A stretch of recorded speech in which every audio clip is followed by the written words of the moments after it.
Hello, good morning সবাইকে।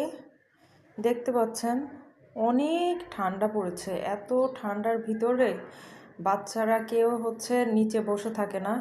বাচ্চারা all time এই বেডটার উপরেই থাকে। আর কিছু কিছু বাচ্চা আছে, ওরা কি করে, ওরা একটা কার্টুন দেওয়া আছে, কার্টুনের মধ্যেও থাকে, আবার ফ্লোরে তো কম্বল বিছিয়ে দেওয়া হয়, তো সেখানেই থাকে।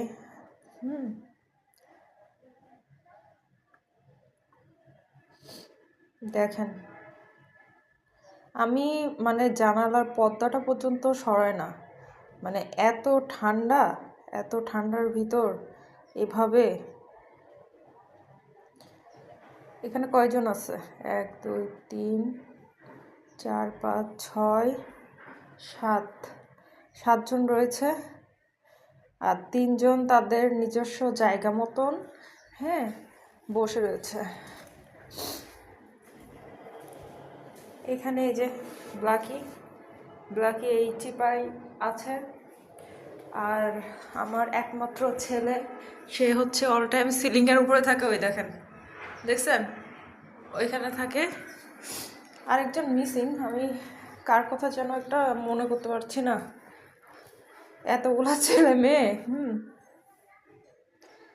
তো কে এসে? ও আচ্ছা, কুসুম এখানে নাই। কুসুম কোথায় গেল? এই যে কুসুম খাটের নিচে।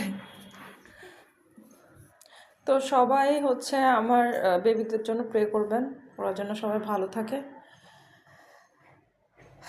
আর ক্যাট যারা বুকিং দেওয়ার পরে ক্যান্সেল করেন, ক্যান্সেল করার পর আবার মানি রিটার্ন চান, তো বুকিং মানি কিন্তু রিটার্ন হয় না। তো একজনের বুকিং মানি রিটার্ন দেওয়া হয়নি, তার জন্য আমার ছবি ইউজ করে একটা খুব বাজে একটা নাম দিয়ে আর কি একজন একটা আইডি খুলেছে। এখন দেখতে পাচ্ছি সেখানে অনেকে জয়েন হচ্ছে। তো কি বলবো, আইডিটা আমি কমেন্ট বক্সে দিয়ে দিব। আপনাদের যাদের যাদের যদি মনে হয়, রিপোর্ট মেরে আইডিটা ভ্যানিশ করে দেন। এতটুকুই।